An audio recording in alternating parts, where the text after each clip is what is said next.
Tere tulemast kuulama saadet Kasvuminutid. Mina olen Andres Kostiv, Google Design Sprintide agentuurist Futurist.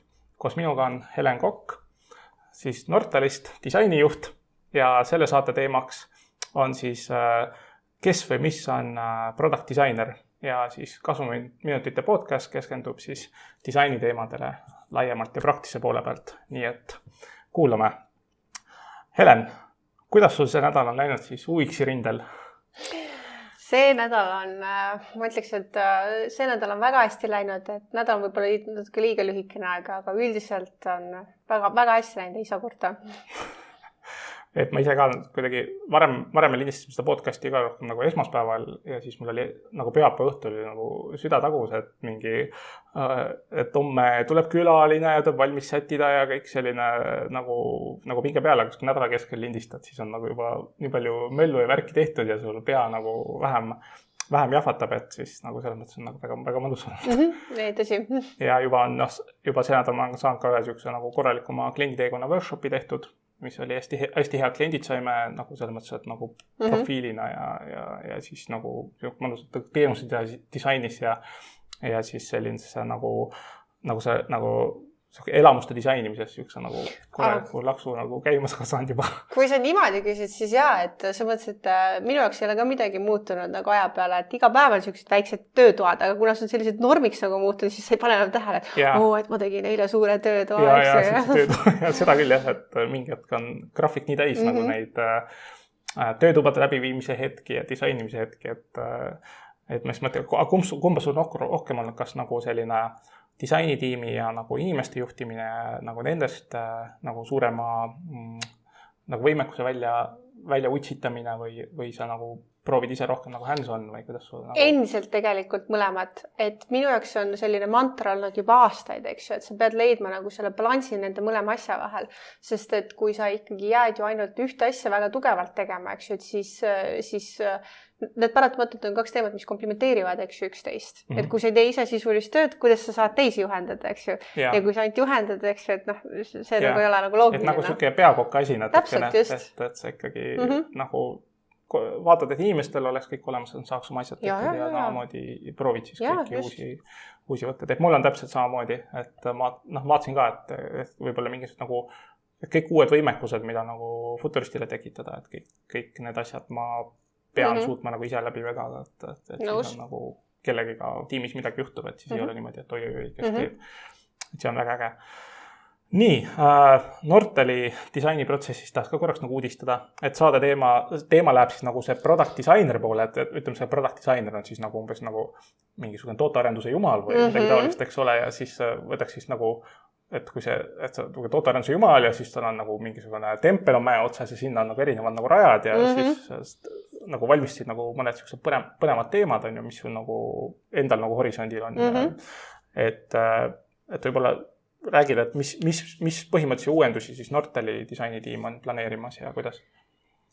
Jaa, et kui ma korraks kerin nagu tagasi viimase aasta peale, et kui me viimati rääkisime, siis sellel hetkel ma hästi palju panin rõhku sellele, et me tootame välja seda 5 teemadi meetodit, et mida me välja arendame.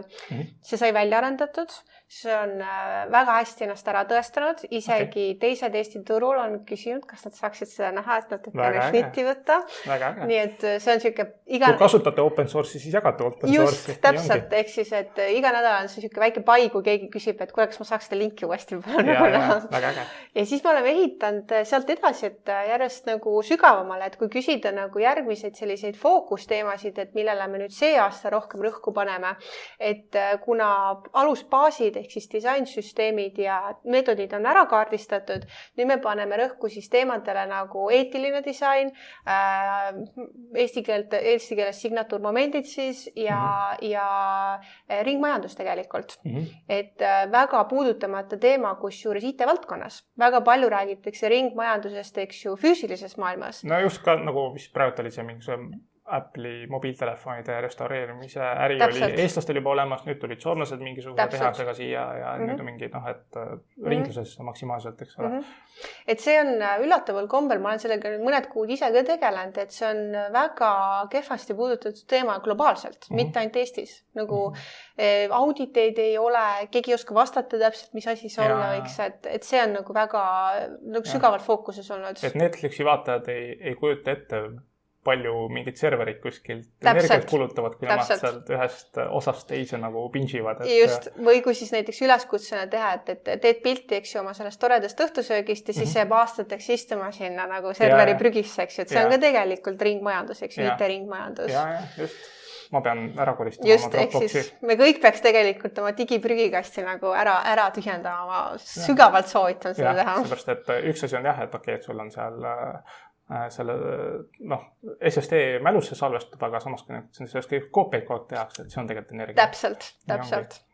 Väga põnev, aga mis on veel nagu, ütleme, nagu IT valdkonnas nagu meenub veel nagu, ütleme, ringmajanduse mõttes mingisugune asi? Mingid näiteid? Ja, et tegelikult on just praegu niimoodi, et me kirjutame blogi koostöös ühe Nuxi liikmega Mari-Liisiga, Mari-Liis Kärsteniga, et me paneme kokku auditit, et mida inimesed saaksid siis võib-olla kontrollida nagu enda teenuste ja toodete puhul, et mis on digis, et kas need vastavad IT-ringmajanduse põhimõtetele. IT-ringmajanduse põhimõtted, jah. Just. Nagu fookus. Ja kõige huvitavam asi on nagu, et kui me näiteks tuleme selle serveri näite juurde tagasi, et üldiselt suvaline näide, mis mul pähe tuleb, et kui me mõtleme näiteks niimoodi, et mida optimeeritumad on ju äriprotsessid, ehk siis nagu kasutaja eesmärkide saavutamine, siis vähem inimene kulutab seda IT-energiat, eks ju, et ta saab muud asjadega tegeleda, et klapp kinni ja arutada näiteks asju. Ehk siis tegelikult ka nagu äriliselt ringmajandusprintsiipidest mõtlevalt toetab nagu seda suuremat printsiipi. Just, ja mul kunagi see klassika, see läheb natuke disaini mõtlemise valdkonda, aga oli see näide, et Hollandi ratatootja Van Moof on ju elektrirattad, siukse 2000 € tükk ja saatsid mööda maailma laiali, aga seal veerand ratastest jõudis kohale, oli puruks, eks ole. Jaapani disainer premeeris ennast seal mingi eduka aastaga ja siis tuli katkine ratas on ju ja siis hakkas see.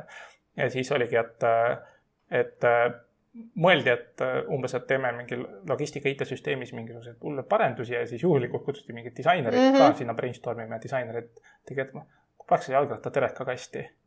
Nagu täna ja siis nad, ja siis kukkus vist, ma ei tea, kas mingi 25% lõudud raadast siis nagu 7% peale või midagi 4% peale ja siis nagu vaadati, et teleka ikka lõhutakse transpordi. Aga selles mõttes, et sellise nagu väga lihtsa nagu häkiga taaskasutatud see on väga äge näide. See on siuke, siukse asju saab nagu teha ja mis on nagu arvutusvõimsus sinna nagu juurde tuli.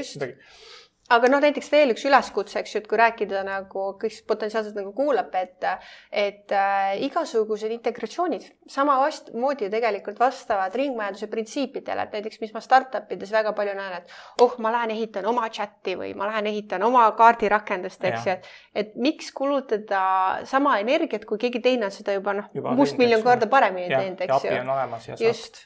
Just, et seda ma soovitan ka kindlasti nagu adresseerida. Siis uued valdkonnad, kus sinu arvates, ütleme, disainiga saab luua nagu konkurentsieelist või just nagu disainiga konkurentsieelise loomine, et mis valdkonnad sul nagu pähe kargavad, kus võib-olla on avastamist veel? No täpselt tegelikult just ongi jutu jätkuks see, et ma arvan, et ringmajanduse põhimõtted on ullatavad hüljatud teemad ja mida sügavamale ise ma nüüd liigun selle teemaga, et nagu mainisin, ma olen mitu kuud sellega tegelenud juba, seda rohkem ma näen seda, et kui me neid lihtsaid printsiipe nagu üle käime, nii-öelda nagu, et mis sa saad teha, siis nad tegelikult toetavad ka ärimudelit otseselt. Ehk siis, mis loob otseselt väga kõva konkurentsieelis, eks ju. Ehk siis, et ma soovitaks, kui nagu rääkida tuleviku trendidest, et see on väga suur teema, millele tähelepanu pöörata, väga suur teema. Ja see on globaalselt väga puutumata teema.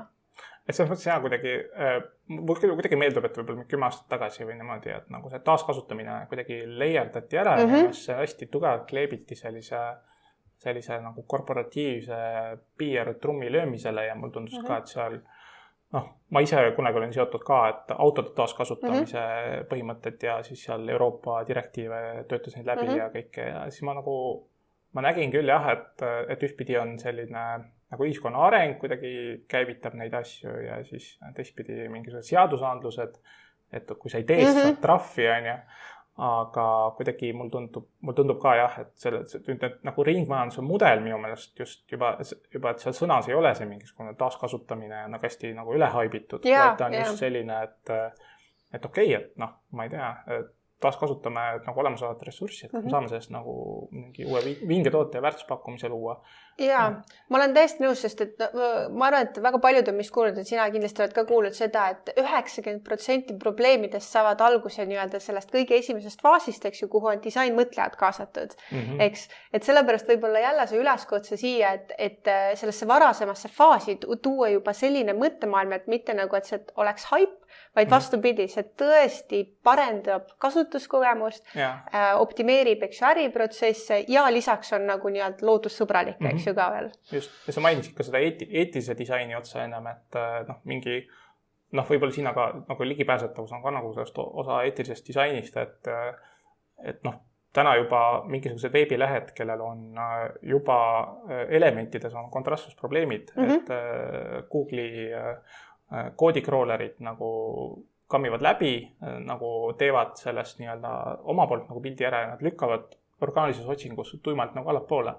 See pole moblasõbralik, kui sul ei ole nagu neid alt-tag'e piltidel, kui sul ei ole mingisuguseid asju, et see juba nagu see juba ei ole nagu selline küsimus, et okei, et sa nagu eetilises disainis nagu ligipääsetavusel mõtled, vaid sa hakkad konkurentsieerist kaotama. Nendega on asjad korras, nemad on orgaanilises otsingus eespool. Sellega ma olen ka täitsa päri, et lihtsalt kui võib-olla ühte dimensiooni siia peale ehitada, siis meie nagu, minu meeskond siis vaatab tegelikult juba sellest kaugemale, mis on kõike kaasav disain, millest oli väga hea TED-talk ka siin Eestis, siis kui nad Proto keskuses tegid seda TED-talkide seeriat.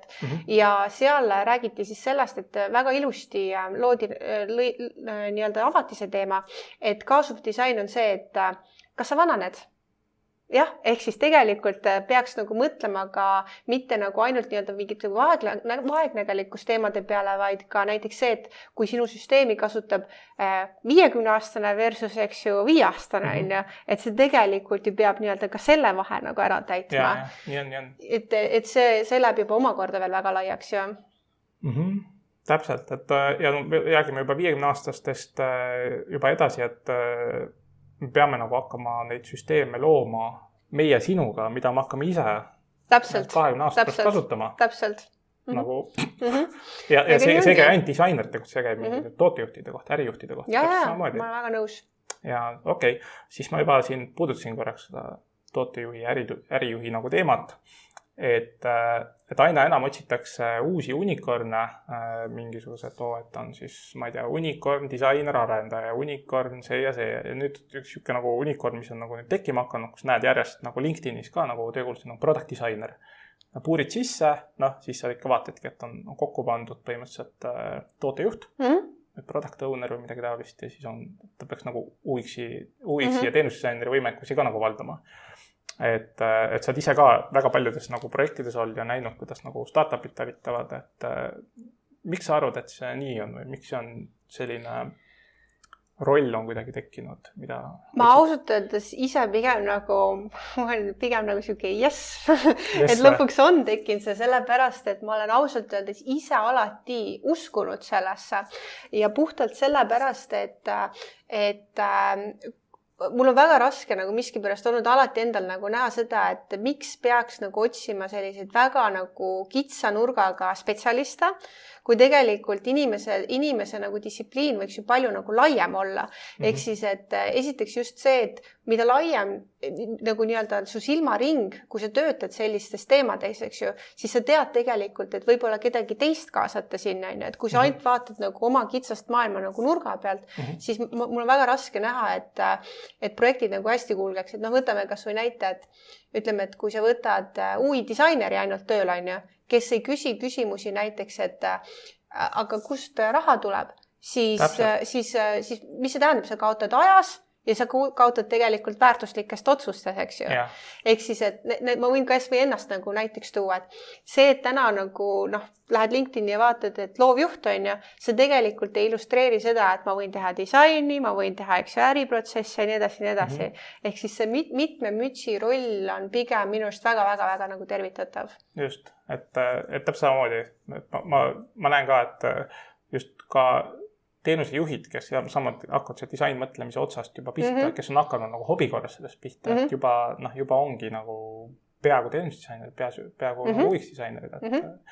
Et ja täpselt samamoodi, kui rääkisime selle ideaalse nagu product designeri nagu liikumise poole, et milliseid radasid ta võiks oma metoodikast seal, disain mõtlemine, ringdisain, etienne disain, siis see signature moment, nagu elamushetked, et elamushetketega mul tuleb ka meelde, üks siuke lahe näide oli selle Ritz Carltoniga hotellikett, et seal oli siis klienditeenindus põhimõtteliselt, inimene tuleb hotelli mingi tähtsal konverentsil esinema ja siis sahmis hommikul ja unustas kingad nagu kaasa võtta lennukisse ja hommikul esinemine konverentsil ja siis Ritz Carlton siis põhimõtteliselt see, kes nagu vastuvõtulauas töötaja, talle kurdeti muret, et mis kell kingapoed hommikul lahti lähevad, mul on vaja kingi.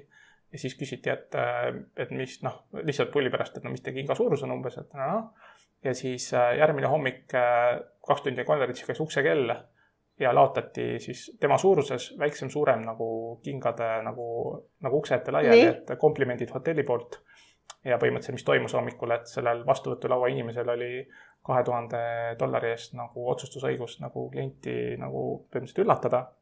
Ja siis võeti ühendust kohaliku kingapoega, kuna see on community, et saad sa varem poodi tulla, et ma hommikul meil oleks vaja kliendile konverentsi esimeseks kingad ja siis ukse taga ja selline plah nagu signature moment, eks ole.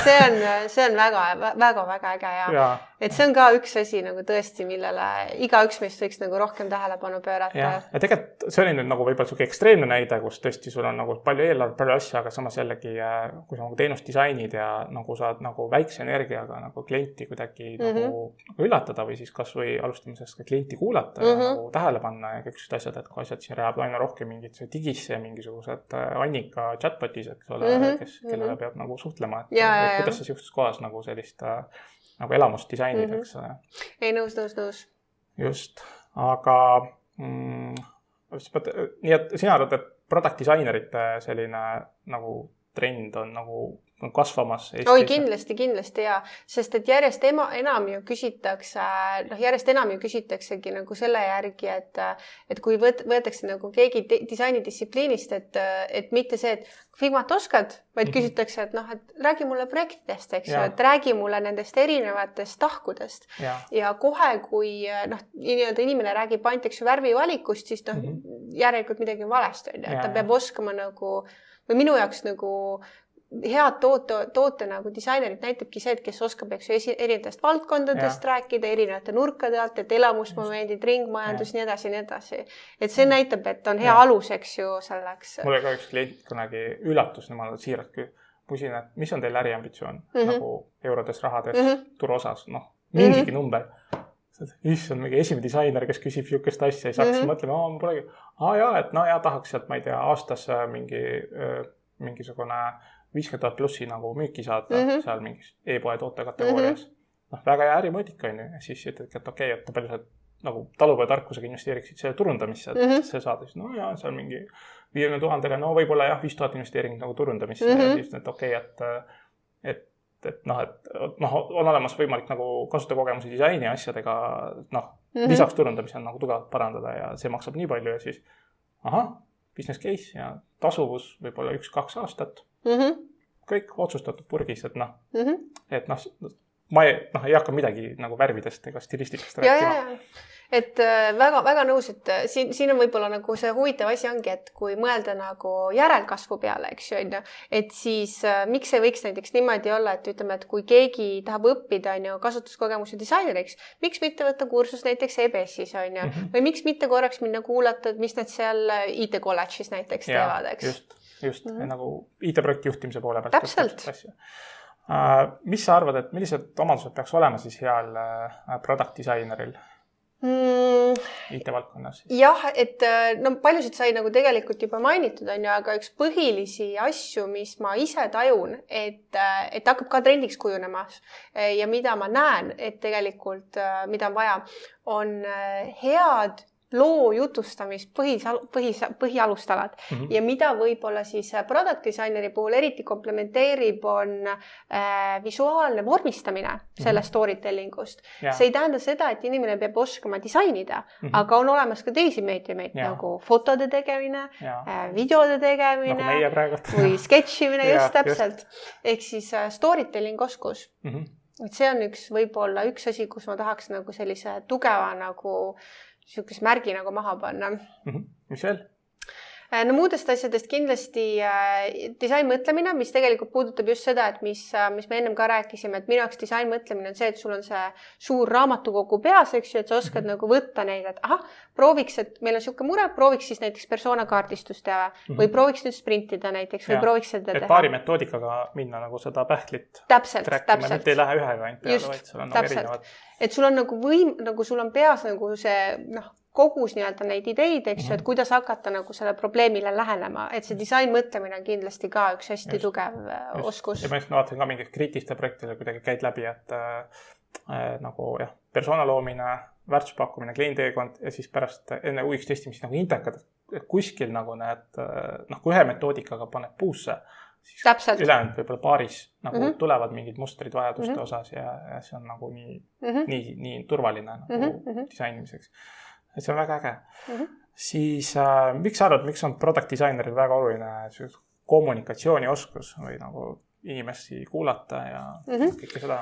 No siin on see vana hea klassikaline näide, et kui ma ütlen sulle, et palun mõtle punasest autost, me mõtleme ma lihtsalt ütlen enamasti, mõeldakse punasest Ferrarist, eks ju, on ju. Aga mis siis, kui näiteks product designer mõtles hoopis navitrolla punasest bussist, eks ju, millega nad ringi vuravad. Ehk siis, et lisaks sellele, et sa oskad nagu võib-olla sõnadega ennast väljendada väga hästi nagu loo põhjal, siis just see visuaalne komplimenteerimine sinna kõrvale nagu mingite meetoditega aitab kommunikatsiooni vigasid, eks ju, vähendada. Sest mida suuremaks meeskonnad, eks ju, kasvavad, seda suuremaks nagu läheb ka nagu kommunikatsiooni tõttu vigade arv.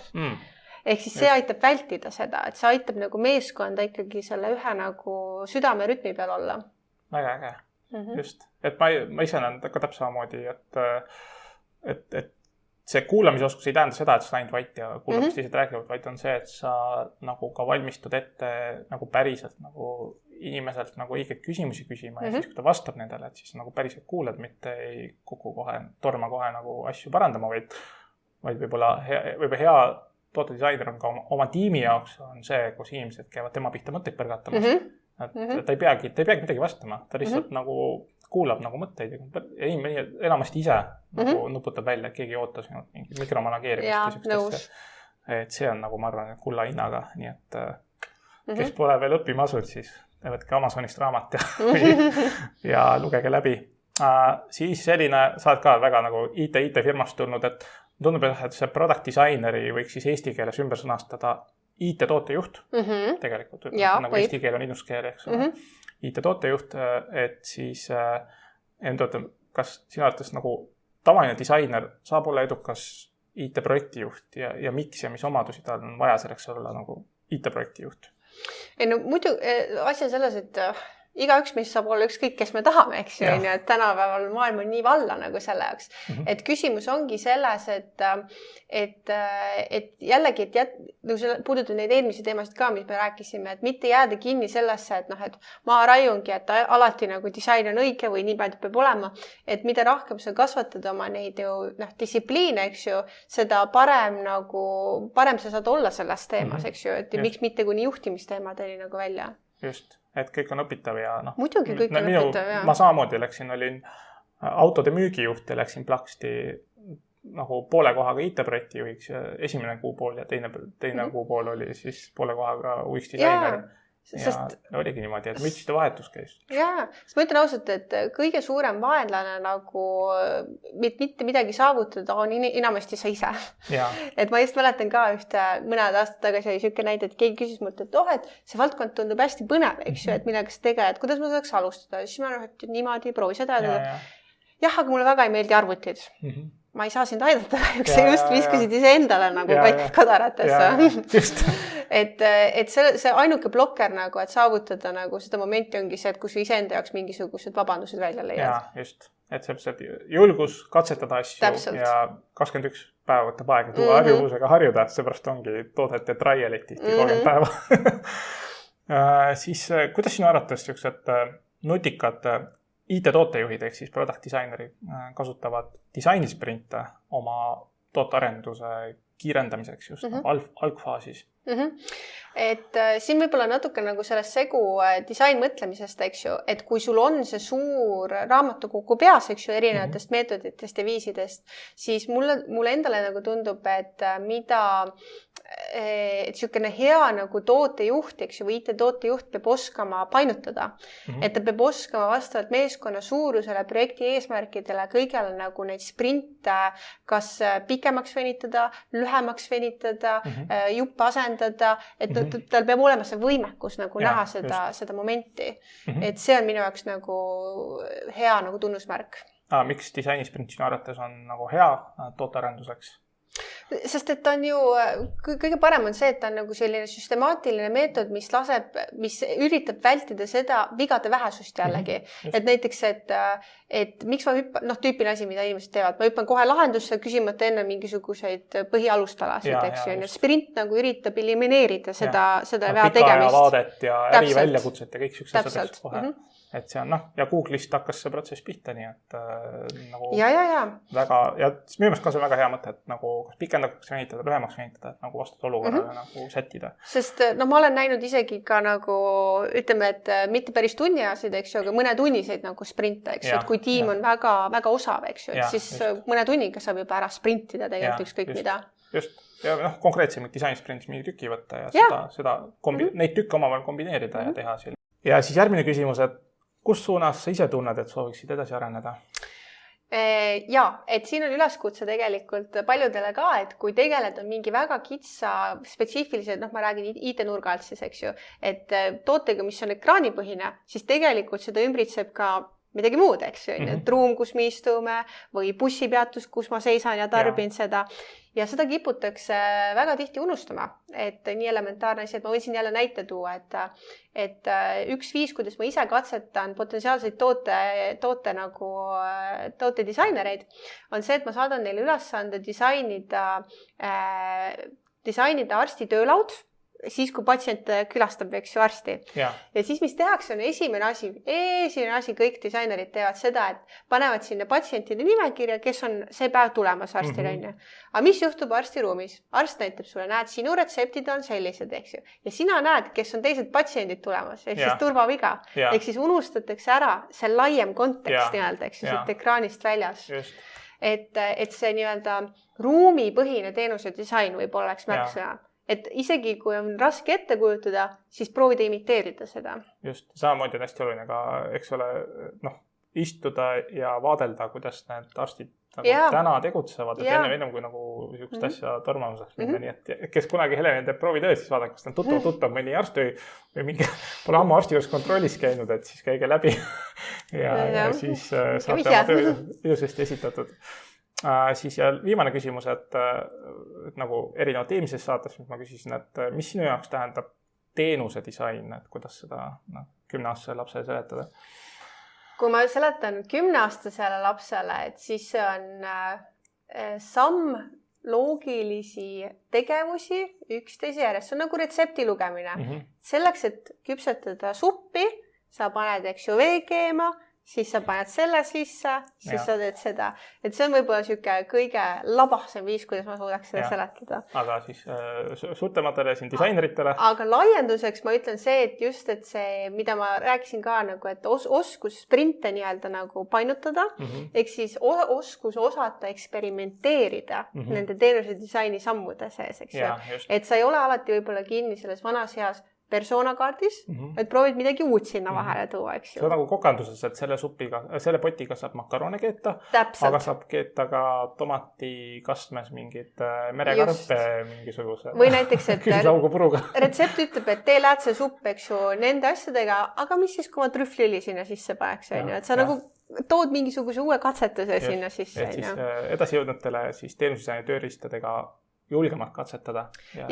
Sest et see on ju viis, mis viib seda valdkonda edasi. Keegi kuskil peab ju katsetama nende asjadega ja siis rääkima nendest. Ja ma arvan ka, et disainisprint Google'is sündiski seal 2014-2015 just sellepärast, et julgeti nagu teenusdisaini tööriista nagu kasti nagu teistmoodi kasutama hakata. Täpselt.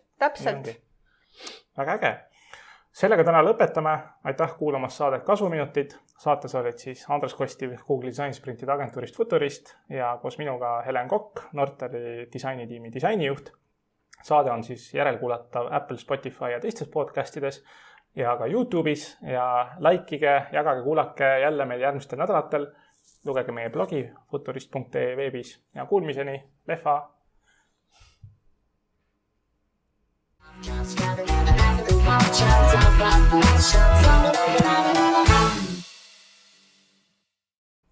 Nüüd ma 20 sekundit vaikust otsa, et siis